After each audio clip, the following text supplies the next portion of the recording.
नहीं जानते। व्याघ्रराज का नाम कोई जानता है यहाँ? जानते हैं? विलासतुंग का नाम जानते हैं आप? कुलोतुंग का नाम जानते हैं आप?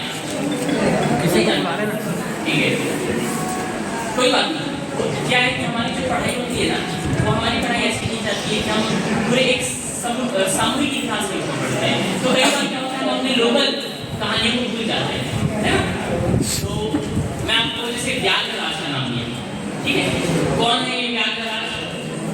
आप जब भारतीय स्वर्णिम इतिहास के बारे में पढ़ते हैं तो हम भारतीय स्वर्णिम इतिहास में एक राजा का नाम पढ़ते हैं। हम कहते हैं कि भारत सोने की चिड़िया थी गुप्त काल में, है ना? गुप्त काल में एक राजा थे जो उनके सबसे महान राजा थे, उनका नाम था समुद्रगुप्त। जब समुद्रगुप्त अपना दक्षिण पथ अभियान कर रहे थे तो आपको ये हमको बस्तर की कहानियों से नहीं मिलता, ये हमको उन्हीं गुप्तवंश की कहानियों से मिलता है। उस वक्त बस्तर में एक राजा हुआ करते थे, उनका नाम था व्याघ्रराज। व्याघ्रराज, व्याघ्र अगर आपको बताऊं तो संस्कृत में इसका अर्थ होता है बाघ। बाघ को संस्कृत में व्याघ्र बोला जाता है। और व्याघ्रराज यानी कि आप समझो कि वो कौन सा गौरवशाली बहुत ताकतवर शासक रहा होगा जिसने जो मतलब जिसको सामने वाले एक दूसरे राजा, जिससे हम भारत का सबसे स्वर्णिम राजा कह रहे हैं समुद्रगुप्त, वो समुद्रगुप्त इसे बोल रहे हैं कि ये तो मतलब बहादुरों का भी बहादुर है, तभी उसे नाम दिया गया व्याघ्रराज, है ना? और इस पूरे एरिया में आप देख लीजिए महाराष्ट्र के गढ़चिरौली से कोल्हापुर और वहाँ पे मंडला का जो बॉर्डर है, ये पूरे एरिया में इस मतलब व्याघ्रराज का शासन, उन्हीं के साथ उन्हीं के वंशजों में हमें और भी नाम मिलता है, विलासपुर का भी नाम मिलता है। ये कौन थी? नरवंश के शासक। हम नाम सुनते हैं नरवंश, अक्सर जब आप इसको रामायण पढ़ा होगा तो उसमें वाल्मीकि रामायण सुनते हैं कि राम आ रहे थे यहाँ से, तो नल का नाम आता है। कौन थे नल? ये नल हमारे बस्तर के, है ना? सबको जब अंग्रेजी इतिहासकार आए थे ना तो क्या हुआ कि उनको संस्कृत आती नहीं, तो कई चीजें ना अपने से हो जाती हैं। हम बोलते हैं कि राम को वानर योद्धाओं ने जीत दिलाई। मैं इतिहास पे बहुत ज्यादा ऐसे क्लेम नहीं करता, पर संस्कृत में जो वानर शब्द होता है वो वन नर, वनों में रहने वाले नर। तो हो सकता है कुछ ऐसे लोग रहे हैं जिन्होंने जो वनवासी और जो बहुत बहादुर हुए ताकतवर हो, और राम भी जानते हैं कि ये है जो मेरे साथ चल सकते हैं, है ना? हो सकता है, हम नहीं पता, क्योंकि ये मिलते हैं। इससे भी हम थोड़ा और चलते हैं। जनजातीय सब देखिए, एक जमाना था, आज से अगर हम इतिहास में चलते हैं तो एंथ्रोपोलॉजी इतिहास में मानव इतिहास 3 लाख वर्षों का मिलता है। मानव इतिहास जब इंसान एक साथ समूह में रहना शुरू किया तो 3 लाख वर्षों का मिलता है। 3 लाख वर्षों के इतिहास में जब हम आगे आते हैं तो कुछ भारतीय इतिहास में मानव सभ्यता का मिलता है वो 1 लाख वर्षों का मिलता है। हमारे जो एंथ्रोपोलॉजिकल हड्डियां मिलती हैं वो 1 लाख वर्ष की मिलती है, ठीक है? उसमें अगर हम देखा जाए उससे आगे है तो 1 लाख वर्ष पहले, तो 1 लाख वर्ष का मैं पीछे चलूँ 20,000 वर्ष पहले, चाहे आप वर्तमान भारत की राजधानी दिल्ली देखिए, हर जगह बंद थे। और हमारे जितने भी मतलब हम जो खाते हैं, ठीक है, और जो जिस प्रकार हम जीवन जीते हैं आज के समय में, आज से 20,000 या 30,000 साल पहले जाएंगे तो हम सब वनों को देखते थे। हमारी जितनी भी परंपराएं, सोच, ये सब वनों से जुड़ी हुई है। हमें पूजा करना है तो चूंकि बरगद पेड़ में बहुत अच्छा छांव आ रहा है तो वहाँ के लोग शायद बरगद की पूजा करते हो, है ना? यहाँ पे साल के वृक्ष जो होते हैं वो ठंडक देते हैं, इसलिए यहाँ पे साल के वृक्ष बहुत अच्छा उनको पूजनीय दर्जा मिलता है। कुछ क्षेत्र होते हैं जहाँ पे नदियों की पूजा होती है, क्योंकि हम नदियों से पानी पी रहे हैं, तो हम नदी की पूजा क्यों करें? हम नदियों से पानी पी रहे हैं। हमें जो हवा मिल रही है वो पेड़ों से मिल रही है, हम पेड़ों की पूजा करते हैं। और ये शायद इस मतलब जिससे हम कुछ प्राप्त कर रहे हैं उसके प्रति हमारी श्रद्धा भावना करने के लिए शायद हम उन चीज़ों के आस पास सबसे ज़्यादा पानी की जरूरत होती है। अगर इंसान को खाना खाना है, खाना उपजाना है तो पानी चाहिए, और मानव इसीलिए धीरे धीरे नदियों के आसपास जमा होना शुरू हुआ। और जब मानव नदियों के आसपास जमा होना शुरू हुआ क्योंकि उससे पानी उसका मूल रूप था, तो जब कोई भी समूह में स्थापित होने लगते हैं समूह में तो हम उसे कहते हैं जन। अगर आप पुराने वैदिक इतिहास में भी चले जाओ, चाहे हम वामपंथी इतिहास में जाए, किसी भी इतिहास में चले जाओ, एक तय है कि पहले इंसान अपने कुल मतलब अपना परिवार उनको देखता है, उसके बाद ग्राम में होता है, कई कुल मिलकर ग्राम बनाते हैं, और कई ग्राम ये जो एक जैसे विचार वाले या फिर एक जैसे जीवन शैली वाले लोग रहते हैं, उन्हें हम कहते हैं जन। तो ये जो जन शब्द इसी से आया है। आज के जमाने में अगर ये बोले कि नहीं मैं जनजाति हूँ, हम सभी जनजाति, कोई मानना पड़ेगा। हम सब के पूर्वज जंगल नहीं रहे। चाहे आप कोई दिल्ली में बैठे कोई बड़ा आदमी ये बोलते कि नहीं मैं बहुत राजनीति नहीं है, आपके पूर्वज जनते और आपको मानना पड़ेगा आप जनता। इससे आगे चलते हैं, जब नगरों का निर्माण होने लगा तो आज हमारे व्यापार, आज जैसा हम व्यापार करते हैं मोबाइल करते हैं, पुराने जमाने में भी व्यापार हुआ, ठीक है। जब खेती की परंपरा आई तो लोगों को जब मतलब हम कह रहे हैं मानव को जब एक स्थान पे रहने का परंपरा कि हम एक स्थान पे कैसे रह सकते हैं, उसके लिए जरूरी हो कि हमें साल का वहाँ पे अनाज मिले। साल भर अगर हमें अनाज चाहिए तो हमें जंगलों को थोड़ा सा काटना पड़ेगा, खेती करनी पड़ेगी। तो इस तरीके से नदियों के आसपास धीरे धीरे धीरे धीरे खेत बनने लगे, और चूंकि खेती करना है तो आपको वहाँ पे घर चाहिए, और घर चाहिए तो वहाँ पे बीच हमने क्या पैदा किया, हमें ग्राम बनाने शुरू किया, है ना। और कई ग्रामों के समूह इसी तरीके से मैंने पहले कहा जन बनाना शुरू किया, और इसी शब्द से हम सब का नाम आता है जनजातीय, है ना। अलग अलग जनों की जातियाँ, अलग अलग लोगों के समूह, इसी का हम बोलते हैं जनजातीय। इसका मूल रूप ये है, जब अंग्रेज आते हैं तब फिर ना आज के कार्यक्रम का मूल उद्देश्य है गौरव। तो मैं यहाँ पे गौरव की तरफ आगे पूछूंगा, ये कार्यक्रम करने की क्या जरूरत है जनजातीय गौरव? मैं बोल रहा हूँ किसी यूरोपीय बच्चे को तो जरूरत नहीं पड़ती ना यूरोप के गौरवशाली को जानने की, उनके गौरवशाली अधिकतम भारतवर्ष में बैठ के पढ़ रहे हैं, हमारा अधिक वो पढ़ रहे हैं क्योंकि हम शायद पीछे रह गए अपने आप पे गौरव करने में। गौरव का अर्थ होता है खुद से गर्व करना, हमें खुद पे गर्व क्यों नहीं है? इसलिए नहीं कि शायद हमें इतिहास पुस्तकों में या फिर अलग अलग अंग्रेजी जो लेखक थे वो हमें पिछड़े। अब मैं अपने पिछड़ेपन को थोड़ा सा मतलब जो हमारे सोच में हम ये सोचते हैं हम पिछड़े उसको थोड़ा सा मैं पीछे चलता हूँ। एक और मैं नाम लेता हूँ, एक घटना का नाम बताता हूँ। हमारे बस्तर का सबसे प्रसिद्ध त्योहार है बस्तर दशहरा, देश विदेश से लोग देखने आते हैं ना। एक रथ चलता है, जो रथ चलता है वो होता है जगन्नाथपुरी में, ठीक है। और दूसरा दुनिया में अगर किसी राजा को रथपति की उपाधि मिली पूरी राजा के अलावा तो बस्तर के राजा, ठीक है, पुरुषोत्तम देव। आपको एक इतिहास बताता हूँ कि हमारे बस्तर के राजा जब पुरी गए, हम पिछड़े हैं, ठीक है, मैं मान लेता हूँ पिछड़े होंगे बस्तर के लोग, ठीक है, फिर भी बात बोलता हूँ कि हम जब बस्तर के राजा पुरी जाते हैं तो वहाँ पे वो 10,000 सोने की मुद्राएं दान करते हैं। पुरी के जो मंदिर है वहाँ तो 10,000 सोने की मुद्राएं दान करते हैं। अब मुझे ये बताइए कि अगर बस्तर में सोना तो पैदा होना नहीं है, बस्तर में सोने की खदानें नहीं है, तो बस्तर के लोगों के पास सोना कहाँ से आएगा? यानी कि बस्तर के ये हमारे जो लोग होंगे ये जरूर व्यापार करते होंगे, और व्यापार करने बाहर भी जाते होंगे। और आपको ये मिलता भी है वाकाटक साम्राज्य के साथ व्यापार। वाकाटक जो है इतिहास के जो पुस्तक पढ़े होंगे तो वाकाटक साम्राज्य यहाँ तक बस्तरी देवी तक फैला हुआ है ना, और व्यापार जहाँ हो जाता है। इसी वजह से यहाँ के लोगों ने धन कमाया। अगर वो सोना कमाए बस्तर में पैदा नहीं हो रहा है तो मिला के सोना दिया होगा, हमने उन्हें कुछ बेचा जिसे हम कहते हैं ट्रेड, है ना, और ट्रेड के बदले उन्होंने हमें धन दिया, हमें पैसा कमाना नहीं आता, ठीक है। हमें ज्ञान था, ज्ञान इसलिए था क्योंकि अगर ज्ञान नहीं रहता तो कभी भी समुद्र को अपनी सेना यहाँ आने से पहले 4 बार कोशिश करी कि व्याघ्रराज के रास्ते से गुजरना।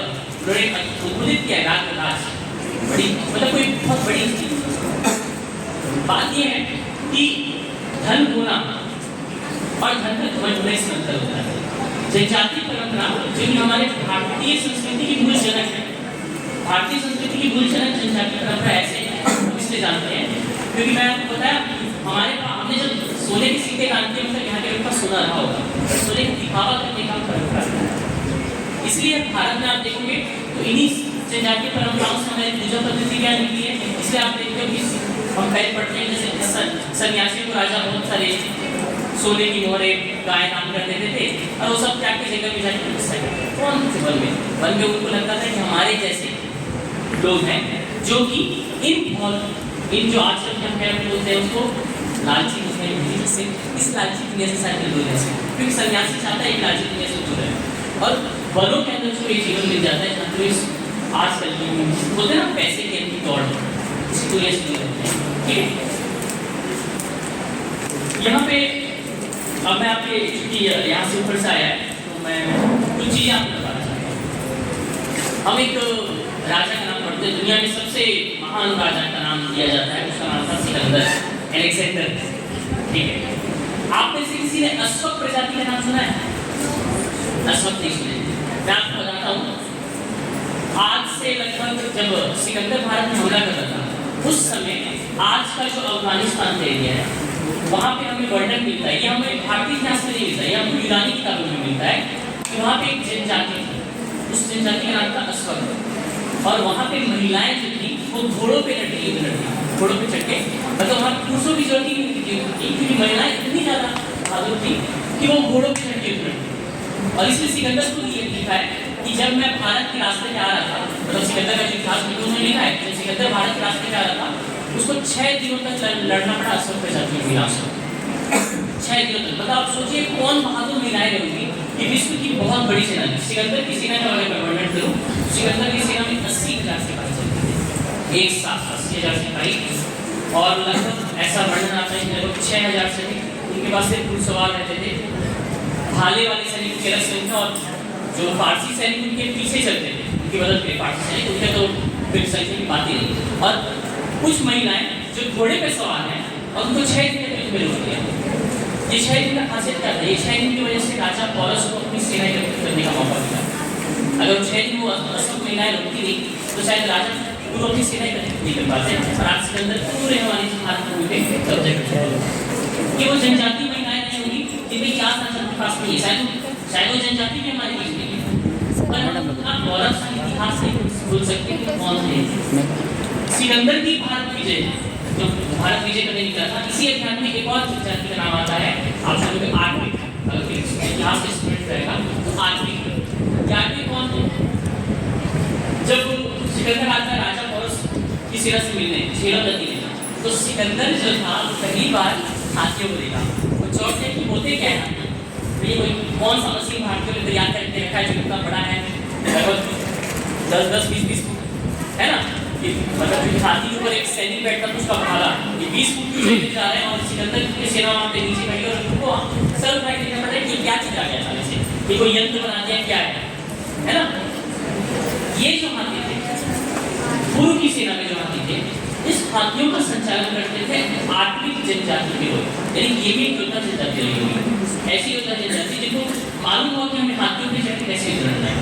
और उस आर्टिक जनजाति का प्रभाव देखिए कि जब 11वीं शताब्दी के आसपास मोहम्मद गौरी भारत में आ रहे होते हैं, है ना, आक्रमण करते हैं, उस वक्त भी ये आर्टिक जनजाति हाथियों के साथ उसे मतलब ये उस समय से लेकर, मैं कह रहा हूँ सिकंदर आज से 2500 साल पहले भारत का आक्रमण किया था, उस समय से लेकर ये पूरे 1100 साल तक, मतलब आप देख लीजिए ये 1500 साल का इतिहास से आर्टिक जनजाति वहाँ पे लगातार संघर्ष कर रही थी, कोई भारत में चल रहा। ठीक है, अब इसमें हम थोड़ा नवीन इतिहास को लाते हैं, अंग्रेजों की बात कर लेते हैं। ठीक है, मैं ये सब कहानियां का मेरा पर्पस में आपको बताना है, कहानी का पर्पस है आप जानिए, अपने स्वयं जानिए क्या कौन। ठीक है, और दुख की बात है कि आजकल के बच्चे को पता नहीं, आज का सोशल मीडिया का जमाना है, यहाँ पे कोई इंस्टाग्राम पे फेमस कोई रील बनाने वाले का नाम बता दो सब मेरे को 10 बच्चे बता देंगे, इंस्टाग्राम के इस यूट्यूबर का नाम पूछूंगा तो मेरे को 50 बच्चियां बता देंगे, यूट्यूबर इस यूट्यूबर का नाम ये है ना। लेकिन हम अपने अतीत को जानते हैं, अपने लोगों को जानते हैं। अब आप पूछेंगे कि इसका इतिहास हमारे पास क्यों नहीं है, क्यों भूल जाते हैं? क्या है कि भारतीय संस्कृति में आप चाहे कोई भी जनजाति को ले लीजिए, चाहे वो दक्षिणी जनजाति हो, चाहे वो आपके उत्तर पूर्व में हम चले जाएं, चाहे वो उत्तर प्रदेश के इलाके हो, पंजाब हो, भारतीय इतिहास में लिखने की परंपरा बहुत देगा है, क्योंकि जरूरत नहीं पड़ती थी, हम वाच्य कहानियों से बताते हैं इतिहास में। वाच्य परंपरा आप सुने होगी, संस्कृत में भी बहुत फेमस है वाच्य परंपरा। जैसे बोलते हैं वेदों को भी लिखा गया तो सिर्फ 1500 साल पहले, उससे पहले वाच्य के रूप में मौजूद कहानियाँ है ना। उसी तरीके से हमारी जो लोकल कहानियाँ हैं, जो हमारी जनजातीय कथा है, ये बोल के लिखने का काम बहुत लेट शुरू हुआ है, बहुत ग्रेट शुरू हुआ है। ऐसी ना जाने कितनी कहानियां रही होंगी जो शायद हमसे पिछड़ गई। जैसे मैं आपको बताया कि अस्वक प्रजाति की कहानी भारतीय इतिहास में नहीं है, वो हमको यूनानी इतिहास से पता चलता है कैसी घटनाएं भारतीय इतिहास में। आर्किकों का इतिहास हमारे पास नहीं है, ये हमको फारसी इतिहास से पता चलता है कि भारत में आर्किक मिल जाते हैं। आज वो भले ना हो लेकिन ठीक, और हमको उनको याद करना चाहिए।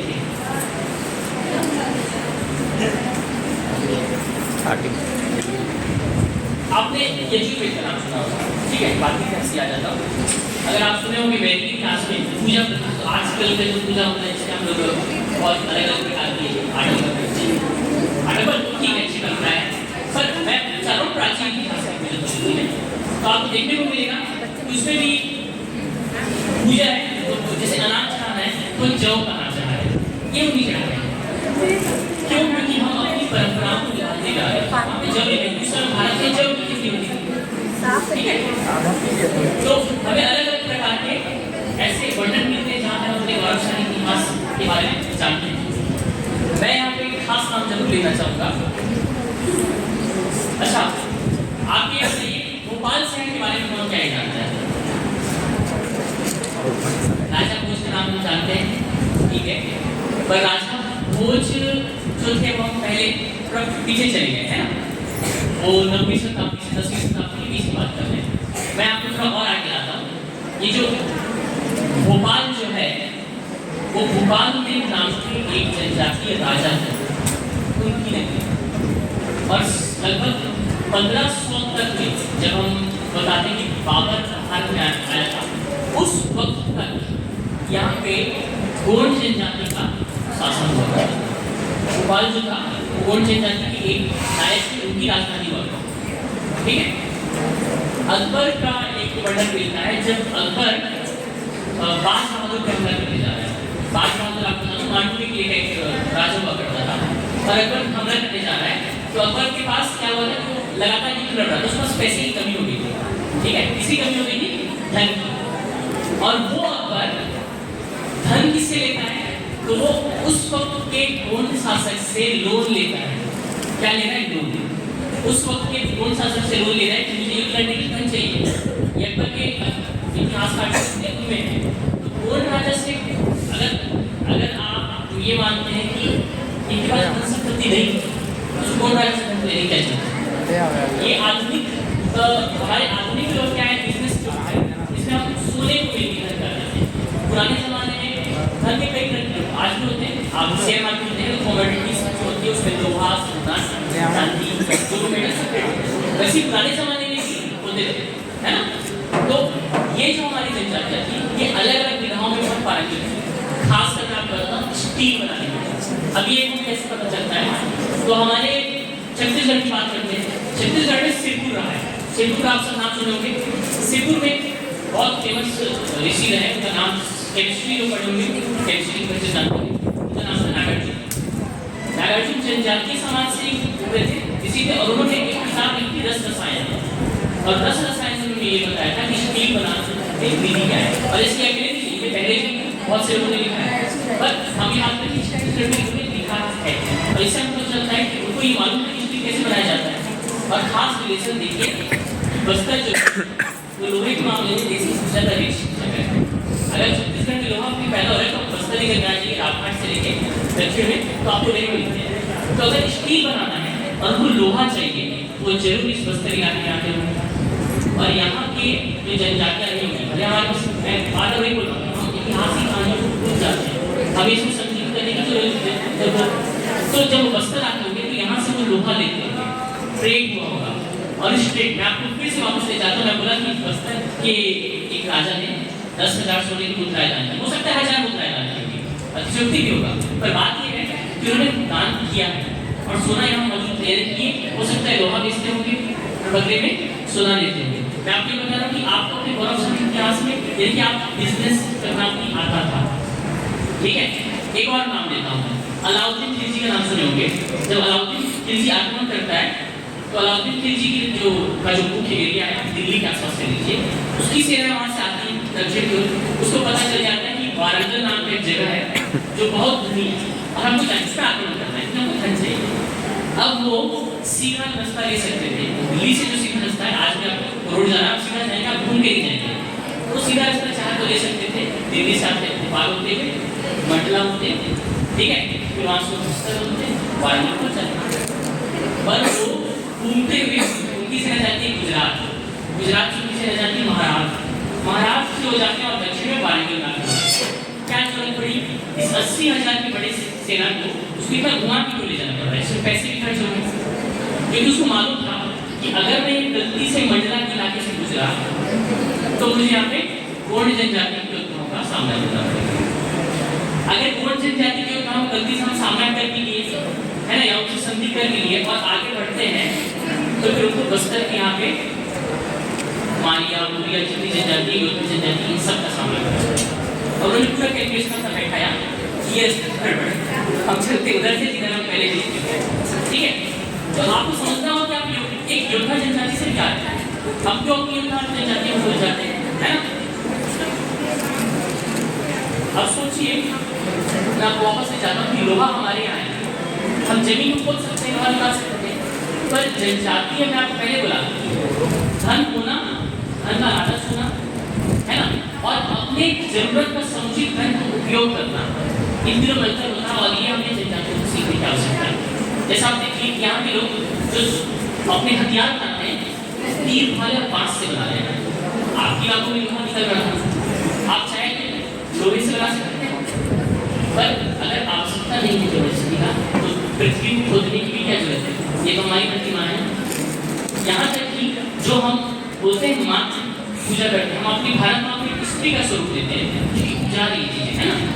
ये हमें भारत माता को या फिर हमारी धरती माता को स्त्री रूप में पूजते हैं और स्त्री रूप में इसका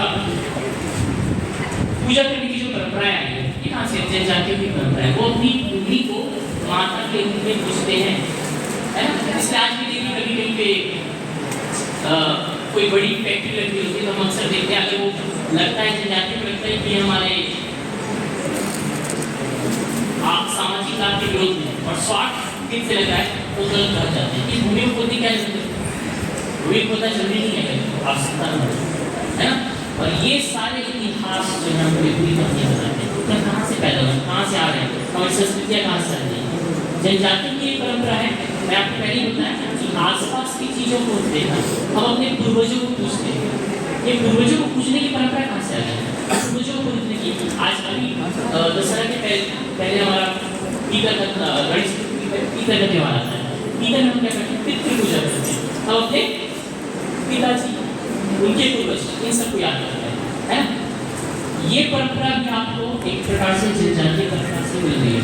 उनमें अपने पितरों को पूजने की, अपने देवताओं को हर जगह पे ग्राम देवते थे।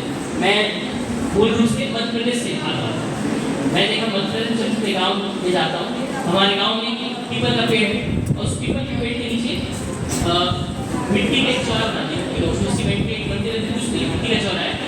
और मेरे दादाजी को बताया कि ये हमारे कुल देवता है। तो कुल देवता और उसकी वो मेरी पीढ़ी के 8वीं पीढ़ी पहले के मेरे पूर्वज थे को वहाँ पे देखते, जो बहुत अच्छे कर्म किए होंगे उनको देखने की कोशिश करते। ये परंपरा कहाँ से आती है? ये यही जनजाति परंपरा है जिसको हम पालन करते हैं। मैं आपको एक महान वीरांगना की याद आता हूँ, दुर्गावती, ठीक है। दुर्गावती मैं आपको अकबर का नाम लिया। जब अकबर को युद्ध लड़ने के लिए जो मंडला के नवाब से युद्ध लड़ने के लिए धन की आवश्यकता पड़ी तो लोन लेते हैं किससे? गोंड राजा से।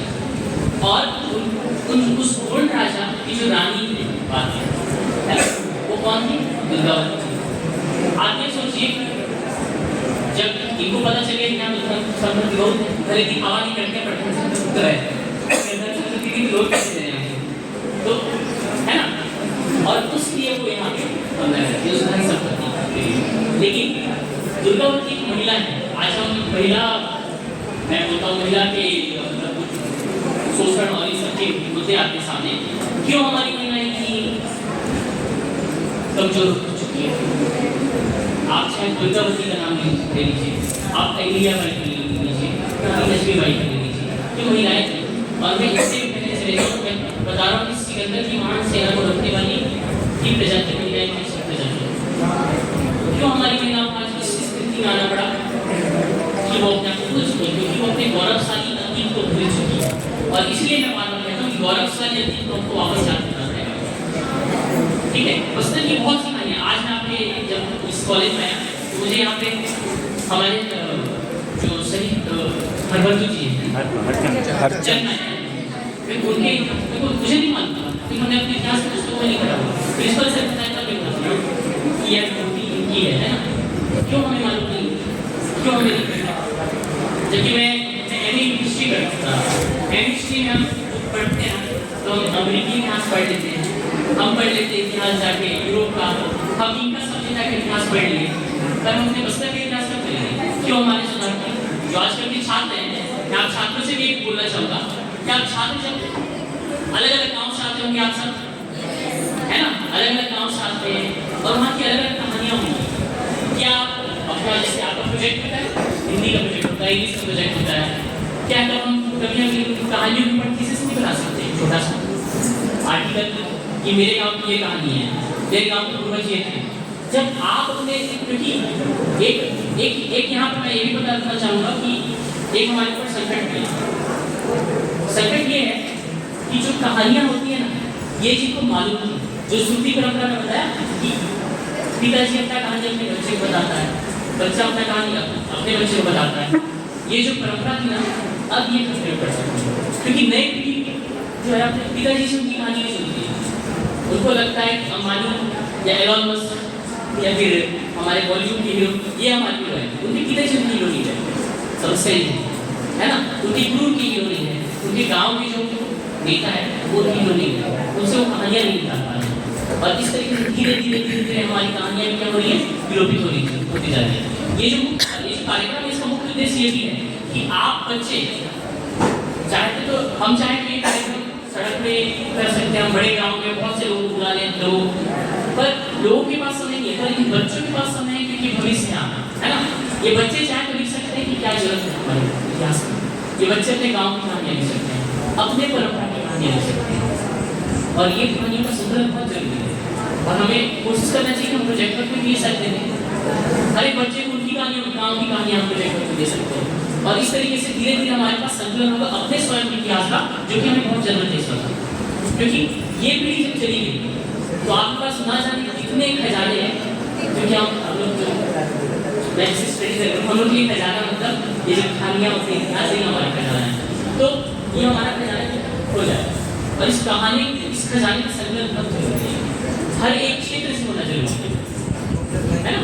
और ये कौन कर सकते हैं? आप विद्यार्थी कर सकते हैं। अगर आप अपने दादा की कहानी नहीं जानेंगे तो आपके दादा की कहानी कोई और नहीं जानेगा, है ना।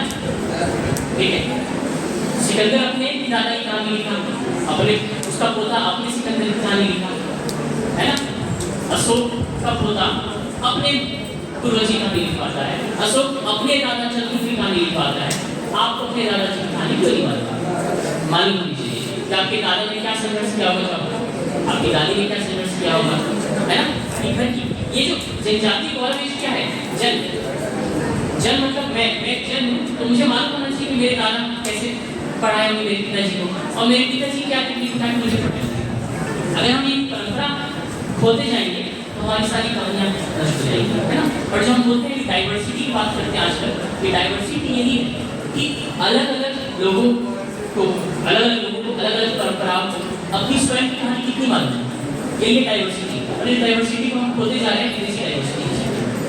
और विदेशी डाइवर्सिटी में हम ये मान लिए कि आज अगर मैं हम कुर्ता पहन के आता हूँ, कुर्ता पहन के आऊँगा, कल फिर उसी कुर्ता पहन के आऊँगा तो बच्चों के साथ अटैच नहीं हो पाऊंगा, वो चीज़ पेट वाली उसकी है ना। क्योंकि हम अपनी परंपरा को क्या कर रहे हैं, धीरे धीरे खोते जा रहे हैं। क्योंकि अगर कोई व्यक्ति आपके सामने आज लुंगी में आ जाए, है ना, लुंगी पहन के आ जाए, एक गमछा रख ले और वह यहाँ पे वक्तव्य देने लगे तो आप लोग बोल रहे हैं ये तो मालूम नहीं होगा, इसको कुछ नहीं आता होगा, है ना। भाई बच्चों को बता रहा हूँ, आजकल के बच्चों को एक सोच आ गया है, जरूर हो रहा है पर जीवन होने और यही इसका मुख्य उद्देश्य हो जाता है। हमें इसकी जीवित रखना, हमें अपनी परंपरा को जीवित रखना, क्यों कहानी बनाना है। मैं आपको एक और जनजाति एक खास एक और बताना चाहूँगा। भील जनजाति का नाम आप सबने सुना जब ये युद्ध लड़े उन्होंने अकबर से बहुत लंबे समय युद्ध लड़ा और जब तक रानी दुर्गावती जी जीवित थी तब तक स्वतंत्रता संग्राम की शुरू हुई। ये जो था अकबर भी अपने इतिहास में लिखते हैं कि मैंने ऐसी वीरांगना नहीं देखी है। बात है क्योंकि इतिहास में लिखते हैं इतने समय तक मतलब वो लंबा संघर्ष करते रहे, एक किलोमीटर ज्यादा संघर्ष किए, आम जन संघर्ष किया उनके साथ। ये बहुत बड़ी चीज है। और कितनी सेना में अकबर की सेना का डिस्क्रिप्शन तो 2 लाख एक्टिव सैनिक, एक्टिव पर्सनल उसके पास है, 2 लाख की सेना और उससे एक औरत अपनी सेना के साथ लड़ रही है, बहुत बड़ी चीज है। ठीक है, इससे ये सेम समय था जब रानी दुर्गावती जी, उसी समय महाराणा प्रताप, रानी दुर्गावती जी की मृत्यु के 8 वर्ष बाद महाराणा प्रताप का संघर्ष।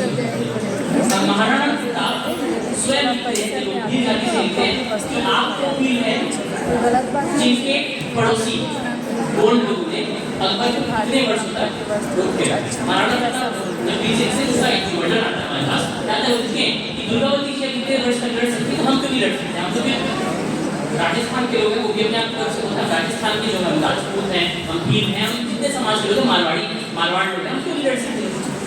और ये जो आता है ये वो अपनी प्रेरणा किसको बनाते हैं, ये किसने को जो निकाली ये सोचने वाली बात है। जब सभी राजा भारत में डर के हार जाते हैं, मैं उसने बार अपनी नाम ले रहा हूँ जनजाति का, जब सभी राजा डर के हार चुके हैं तो ये प्रक्रिया बोलने को तैयार नहीं है। महाराणा प्रताप अकेले अपनी सेना लेकर लड़ रहे हैं, सेना भी सब खत्म हो चुकी है, तब वो जंगल जाते हैं और वहाँ पे जब सब के सब चुक चुके हैं कि अब तो इस बहुत बड़ी स्थिति हम इनके सामने टिक नहीं सकते, उस वक्त वो भील जाति के है ना, गुंजा भील नाम था उनका, है ना, नाम नोट करके लाया जनरली आप जानो, गुंजा भील थे जो महाराणा प्रताप को थे आप मेरे जगह पे आए हो, आपको डरने की जरूरत नहीं है, हम आखिरी सांस तक जब तक एक एक भील जीवित है हम आपको हाथ देंगे। और जो महाराणा प्रताप अपना मोरल आत्मविश्वास जो एक तरीके से हार चुके थे, उनके अंदर दोबारा आते नहीं, अब मेरे को दोबारा ये लड़ना है। और ये भील जनजाति के लोग थे जिनके साथ मिलकर जब दोबारा वो युद्ध शुरू करते हैं तो इतिहास गवाह है कि आज चित्तौड़गढ़ आज तक जीवित है। भील जाति को बेटा मानते हैं, महाराणा प्रताप को बेटा भी मानते थे, ये भी बोलते थे ना, बोलते थे। उन्होंने उसको ट्रेन किया, महाराणा प्रताप को महाराणा की उपाधि ना भीलों ने उनको ट्रेन किया, तो भील जनजातियों ने ट्रेन किया है। तो फिर हाँ मैं वही आपको वही हम उस भील जाति नहीं भूल सकते। ठीक है, एक और मैं आ जाता हूँ यहाँ पे, हम अक्सर ना नॉर्थ ईस्ट को भूल जाते हैं। भारत का जो उत्तर पूर्वी भाग है यहाँ पे भी हमारे पास गारो, खासी जैसे बहुत सी जनजातियाँ हैं, नागा जनजाति है ना। नागा जनजाति की एक रानी है जिनका नाम है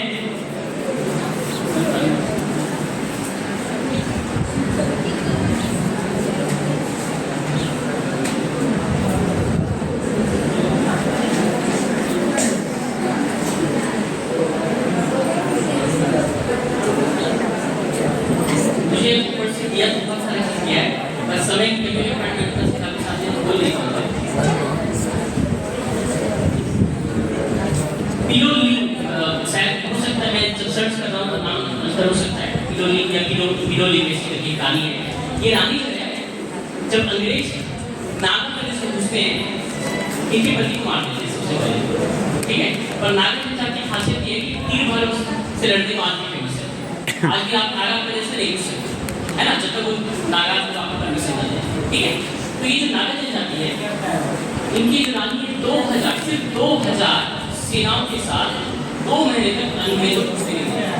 अंत में अंग्रेज क्या करते हैं, जब वो समझ जाते किसी राज्य में तो घुस नहीं सकते, वो क्या करते हैं, ठीक है हम डील करने को तैयार है, डीलिंग के बाद इनको बुलाते हैं।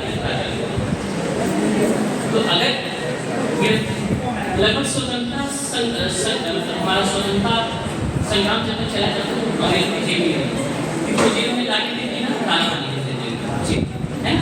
तो आप ये सोचिए कि वो महिला सिर्फ 2000 सैनिकों के साथ 2000 सैनिकों के साथ तीर और भाले के साथ अंग्रेजों की किसी मैं कहीं दूर पे जाऊँ वापस अपने बस्तर में आ जाते हैं।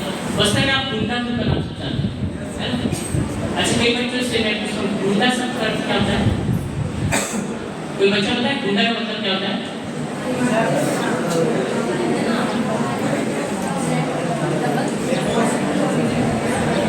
अगर आप कोई यहाँ से साउथ यूनिवर्सिटी कोई है ना एरिया में असलियत में जो गुंडा नेता। गुंडा शब्द का जो शाब्दिक अर्थ है वो है नेता।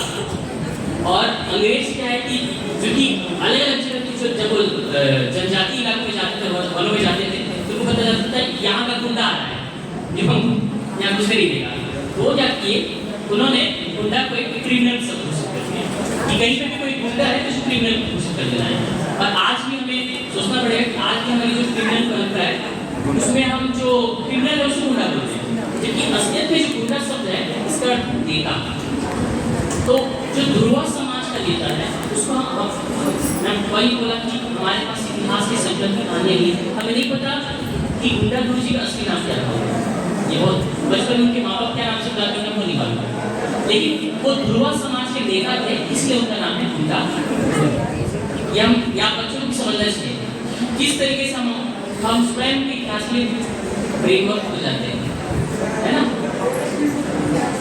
एक राजा दक्षिण में तेलंगाना प्रदेश में एक राजा बहुत फेमस थे, उनका नाम था गुंडप्पा। अब आप नाम सुनना अपना गुंडप्पा कोई गुंडा हो, गुंडप्पा जो राजा थे तो नेता थे, इसलिए उनका नाम गुंडा है ना। तो ये गुंडा धुन आपको सबसे पहले अर्थ जानने से उनका नाम गुंडा धुन है क्योंकि नेता था नेता। और जब इनके वनों में खतरा आया अंग्रेजों ने क्या हुआ कि जो उस समय के राजा थे वो लगभग 12 वर्ष के थे। अब एक 12 वर्ष का बालक अपने क्षेत्र में बोलने के लिए था और वो ऐसा समय था कि उनके पिताजी को मार दिया गया था। 12 वर्ष का लड़का राजगद्दी बैठा है और कौन आएगा रक्षा करने। उस वक्त ये गुंडा गुरु जी आते हैं कि नहीं मैं पकड़े हो जाऊंगा, है ना। अपने लोगों को लेके एकजुट करते हैं और आप सोचिए कितने लंबे समय तक ये युद्ध करते हैं, है ना। और ये जो युद्ध है ये पूरे भारत में फैलता है, समाज में लगभग पूरे क्षेत्र में जाते हैं। यहाँ पे ये 1910 की घटना है और समय ही हुआ लगभग 100 साल से कुछ ज़्यादा ही हुआ है और वो वहाँ की युद्ध करते हैं। आज गुंडा तुली कहानी कहाँ से आती है हमारे पास गुंडा तुली जी की कहानी आती है अंग्रेजी इतिहासकार से, क्योंकि अंग्रेजी जो क्रिमिनल रिकॉर्ड है गुंडा तुली की कहानी मिलती है। हम अपने गुंडा तुली कहानी का संकलन को नहीं कर पाते, है ना। तो हम हमारे पास जो भी वो उनको गुंडा तुली थे हम भी गुंडा तुली दिए, हमारे पास उसका असली नाम नहीं है।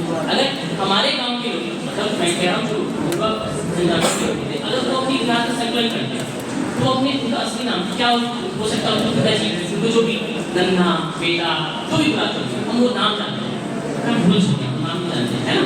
तो हमें अपने इतिहास का संकलन जरूरी है और इसी यही है आपकी जनजाति के गौरव का जो पूरा उद्देश्य है, इसका मूल उद्देश्य यही है। अगर आप छात्र अपने कहानियों को नहीं जानेंगे, अपने गौरवशाली अतीत को नहीं जानेंगे तो फिर एक पूरे कार्यक्रम व्यर्थ चला जाता है ना।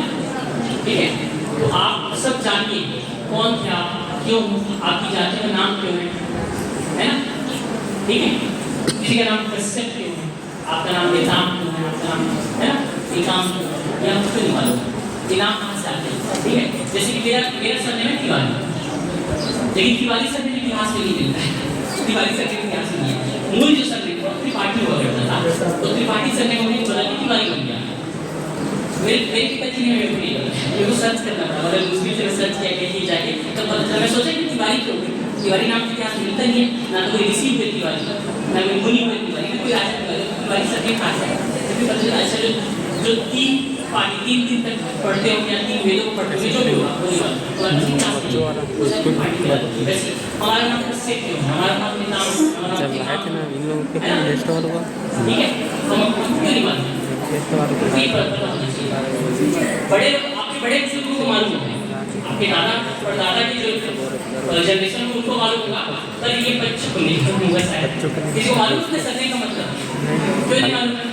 मेरे साथ साहू जी आए, साहू जी का इसको सरने है ना, साहू जो होते थे वो यहाँ के आज हम बैंकर की बात करते हैं, बैंकर ठीक है ना, ट्रेड करवाना क्षेत्र में व्यापार को किस तरीके से करवाया जाए, ट्रेड आज बैंक में जो व्यापार को बढ़ावा देते हैं साहू समाज साहू जनजाति। लेकिन आज मुझे पता है कि साहू से कुछ लोग क्या करते थे, तो साहू जी ने बताया कि क्या तो हमको अपने जनजाति के इतिहास क्यों नहीं मालूम, हमें मालूम है एक क्षेत्र का इतिहास हमारे पास संकलित होना चाहिए। अगर ये संकलित होता है तब हम अपने गौरवशाली को वापस आ पाएंगे, है ना। और जब तक ये नहीं होता तब तक हम बीच में छूट जाएंगे। तो मैं यही चाहूँगा कि सब बच्चों से आप जाइए, अपने घरों में जाइए, अपने पिताजी से कभी बैठिए। सबसे बड़ी गलती तो ये बच्चों की है कि पिताजी और माता जी से कभी बात नहीं करते, सबसे बड़ी समस्या आज की पीढ़ी की ये है, इसमें जरूर है ना कोई क्या आप 1 घंटे डेली बैठ कर अपने माता पिता से बात करते हैं कि कहानियां बताइए। मेरे पिताजी को मेरे 8 पीढ़ी का नाम नहीं मालूम पर मेरे दादाजी को मालूम है। मेरे दादाजी के ध्यान से पहले मैं पूछा दादा 8 पीढ़ी का नाम बता दो तो वो बता के चले गए। तो की बात है मेरे पास मेरे परिवार की अगर मैं भी उसको नहीं लिख देता तो हो जाता है ना। तो इसलिए मैं बोलता हूँ कि आपको बैठना चाहिए दादा के साथ क्या काम करना है, क्यों इसका नाम तोता पाल है, इसके बारे में कीड़े पाल क्यों है ना, उनको ये सब सोचना चाहिए कहाँ से आ रही है यही आपके इतिहास ये आपको भरोसा नहीं है ना। आखिरी में हमें बहुत ज़्यादा देर हो जाएगा तो ज़्यादा देर बच्चों को रोकना उनको बोल कर देते हैं मानसिक रूप से मैं ज़्यादा बोल नहीं लूँगा पर एक आखिरी उदाहरण एक और देना चाहता हूँ। उदाहरण ये है कि आपका इलाका मिनरल से लीजिए, मिनरल भी खास कर आयरन गोल्ड है ना, Fe2O3 वाला जानते हो सब है ना, ये काम मिलता है हमारे बेलाडीना। अब बेलाडीना में लोहे की खोज का हम इतिहास पढ़ते हैं कि हैदराबाद निजाम के द्वारा अंग्रेजों को सूचित किया गया कि यहाँ पे मिलता है और हैदराबाद निजाम मतलब कि एक जापानी वैज्ञानिक है वो यहाँ पे अपना सॉल्ट एनालिसिस किए और वो यहाँ पे क्या किए लोहे की खोज किए। अब मुझे ये बताओ कि अगर वो जापानी वैज्ञानिक आ रहा है और खोज किया तो ठीक है, तो वो रायपुर में जाके जो एड्रेस नहीं किया वो जाके टेस्ट कर लेता हैदराबाद के आसपास के इलाके में, उसको जाके मुंबई और दिल्ली में टेस्ट करना चाहिए था। क्या ऐसा खास कारण था उसको मालूम था कि मेरे को तो ये दंतेवाड़ा और उसके आसपास के जो 50 किलोमीटर का क्षेत्र है यहीं पे मिस्टिक में जो मिट्टी जो है उसको परीक्षण करना है, सॉल्ट एनालिसिस करना है ना। ये अगर उसको मालूम था एकदम एक्यूरेट था कि मुझे इस इलाके में जाना है सॉल्ट टेस्टिंग करने, ये देखिए यहाँ के ये अपने आप में क्या है ये खुद का सबूत है। बोलता हूँ ना इतिहास में सबूतों को पूछते हैं कि क्या प्रूफ है ये चीज मौजूद है। तो हमारे जनजातीय लोगों को लोहे का कारोबार आता है, ये इस बात का प्रूफ है कि हैदराबाद के निजाम जो रहे होंगे इनका जरूर व्यापार लोहा के लिए बस्तर से जुड़ा हुआ और इस वजह से उनके पास एक खबर पहुंची, उनको ये पता होगा कि इस इलाके में ही लोहे मिलते हैं। बनो वैज्ञानिक कौन से इलाके में शुरू होता उसको एक्यूरेट पिन पॉइंट कैसे पता था कि मुझे बैरड की पहाड़ी में जाके सर्च करना है। ये अपने आप ही बताता है कि जनजाति जो लोग हैं ये कोई इनको सिर्फ इस तरीके से जंगलों में रह रहे हैं, शिकार कर रहे हैं और आराम से सो जा रहे हैं। ये आपको जानना पड़ेगा कि इनकी क्या परंपराएं रही और कितना विशाल ट्रेड रहा होगा। मैं वापस उसी में आ जाऊँ कि व्यापार करना उनका मान अलग चीज़ है पर हमें जनजाति से सीखना पड़ेगा कि धन की लालसा नहीं होनी चाहिए है ना। आपको मालूम है कि आपको सब चीज़ आता है, आपको सिंचाई करना आता है, आपको खेती करना आता है पर खेती के अंदर दौड़ में आपको जंगलों को मिटाना नहीं चाहिए। एक और मैं यहाँ पे नाम लेना चाहूँगा, बेरियर एल्विन के नाम सुने आप लोग? बेरियर एल्विन एक अंग्रेजी इतिहासकार थे, वो बस्तर आते हैं मानव शास्त्री वो बस्तर आते हैं और हमारे घोटुल के बारे में जब वो लिखते हैं तो मैं आपको पहले बताऊँ घोटुल मेरे से ज़्यादा आप जानते हैं घोटुल क्या है ना। घोटुल मुख्य रूप से जब बच्चा बड़ा हो गया है ना, बच्चा बड़ा हो गया तो बच्चे को सही बच्चों को पहले बड़े बुजुर्ग होते हैं पूरी जानकारी देते रहते हैं चीज़ों का है ना। और उस घोटुल जो उनका एरिया रहता था ना उस घोटुल में वो बच्चे जाते थे नौजवान जैसे वो जवान हो जाते थे और वहाँ पे वो अपनी कन्फ्राम हो जाते थे है ना। वो अपने लिए उस साथियों की तलाश करते थे, उसकी परंपराओं को जानते थे और वहाँ पे आराम जैसे कि मैं बोलूँ कि अगर किसी एमपी का तीर चलाना जानते हैं तो सीखते थे। एक जमाना था जब घोटुल में इतना सेवी रहा है लोक व्यवहार किसी जब डेली लिख देते हैं कि घोटुल मतलब उनकी शब्द ऐसे मैं आपके साथ बोल रहा कुछ ऐसे हम घोटुल के बारे में आप जानेंगे तो एक मैं कोट करना चाहूँगा एक वर्ड से। ये वर्ड ये था वो लिख देते हैं कि ये जो घोटुल है वो एक पॉइंटर्स का केंद्र है, पॉइंटर्स है ना एक प्रकार से। तो मैं पॉइंटर्स सब केवल ले ठीक है कोई मैंने लिखते हैं ना। आज भी जो विदेशी मैं आपको विदेशी यूरोपीय भाषा पढ़ी है तो घोटुल के बारे में सजीव लगे यहाँ पे जाते हैं लोग है ना और यहाँ मौज मस्ती करते हैं, एक शिक्षा का केंद्र है बोल सकते हैं लोग छोटे में बड़ा है ना, उससे पूछना चाहिए वही मैं भी कहता इतना क्या हूं। और नहीं ये खास मैं आपको वही बता रहा हूँ कि होटल जो है ये होटल को कौन लिख सकता है? जो समाज का व्यक्ति लिख सकता है। है ना, बाहर के लोग से जानना पड़ रहा है। हाँ, और हमको जानना किससे पड़ रहा है? Communication से। किसी से मैं बोल रहा हूँ कि हम तो बाहर क्यों जाते हैं? क्या है हमारे पास चीज नहीं है, ये लिखना पड़ेगा और यही से उसके बाद आपका भरोसा ही है ना। इस पूरे जो है ना ये कार्यक्रम का जो सरकार के लिए है, ये उद्देश्य व्यक्त किया जाएगा अगर हम पढ़ते नहीं है ना। मुझे ये जानना है कि कहाँ से मिली, मैं एक बता देता हूँ। मैं बहुत सारी कुछ चल रही है, मैं बताया जिसमें ये लोहे का है ना, लोहा यहाँ पे लिखा था, ये सभी क्लास तो रायपुर में स्टडी सर्कल चलता है समझ उन्हीं के द्वारा सरकार कार्यक्रम कोर्स किया गया था। तो वहाँ पे हमारे है वेद ठाकुर जी करते हैं, वो यहाँ पे रिसर्च करते हैं, रिसर्च किए और वो पूरे इस बुक को लिखे। फेसबुक पर जब पढ़ा तो मैं खुद एकदम चौंक गया कि इतनी सारी चीज़ें हमको नहीं मालूम है ना। तो ऐसे पर वो एक चीज़ से मेरा बात हो रहा था, तो कोई बड़ी समस्या ये है कि यहाँ पे मैं संकलन को कर रही हूँ, कहानियाँ आएंगी कहाँ से? कहानियाँ जो है लुप्त हो रही है और उस कहानी को आपको संगीत करना पड़ेगा अपने आज आपके सामने जो सर है, सर की ज्ञान का भंडार है। आप इसे कितने लोग जो सर से एक कहानी लेते हो, कितना लोग हैं? जब आप बैठिए सर से पूछिए सर आप बताइए अपनी कहानियाँ अपनी ये कहानियाँ संगीत करने बिल्कुल लिखना चाहिए है ना। बच्चे आजकल लिखना भूल गए, बड़ा क्या है मोबाइल का जमाना आ गया है, बच्चे गूगल कर लो, गूगल क्या बोल रहा है, गूगल क्या नहीं बोल रहा है, बच्चे गूगल से निकाल लेते हैं। अब गूगल में जो चीज़ है, गूगल में अमेरिका में कोई चीज़ है, गूगल में चीन में कोई चीज़ है, गूगल में रशिया में बेसिक चीज़ें लोकल चीज़ें नहीं पता चलता है। और यही था मेरी वजह से। और ज़्यादा तो वैसे ये पूरा भाषण 3 घंटे लंबा है और मैं इसको 3 घंटे तक नहीं खींचूंगा। यहाँ पे मैं यही बोलूँगा कि आप अपने गौरवशाली अपने अतीत को जानिए, आप जानिए कि आप कौन और कितने मजबूत हो, ठीक है।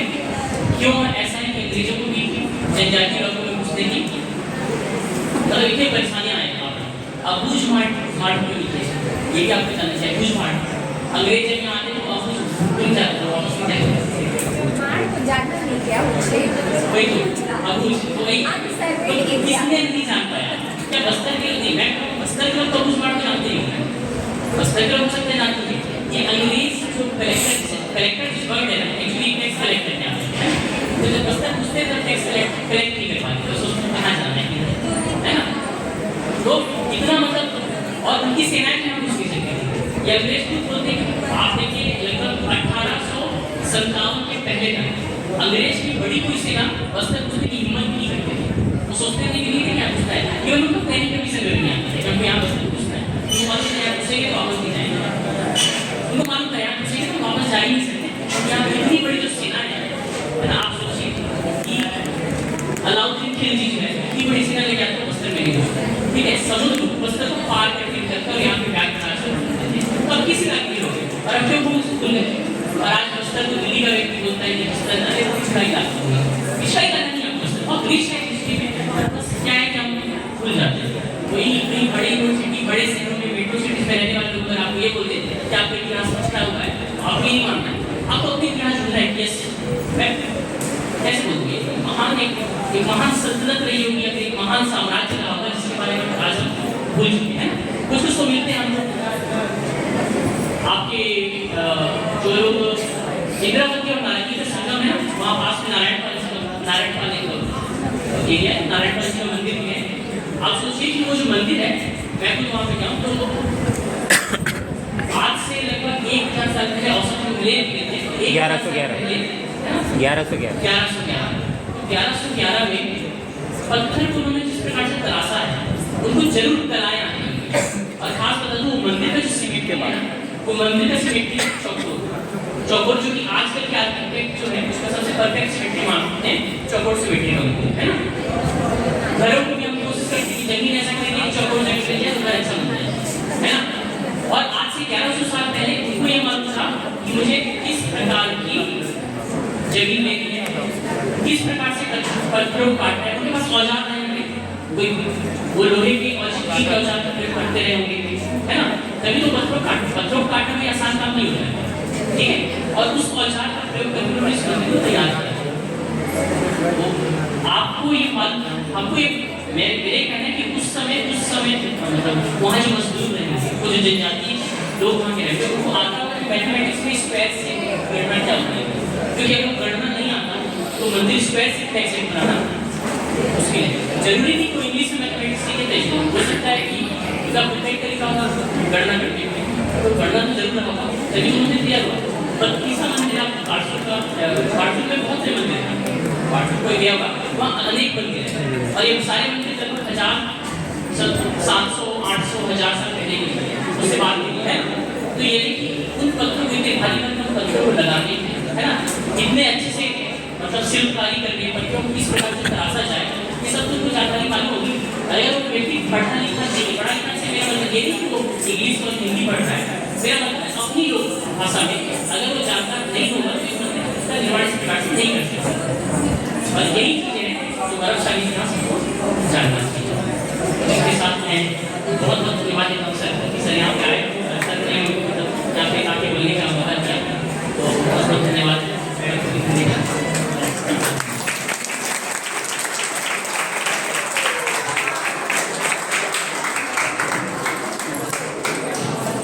बहुत बहुत धन्यवाद तिवारी सर।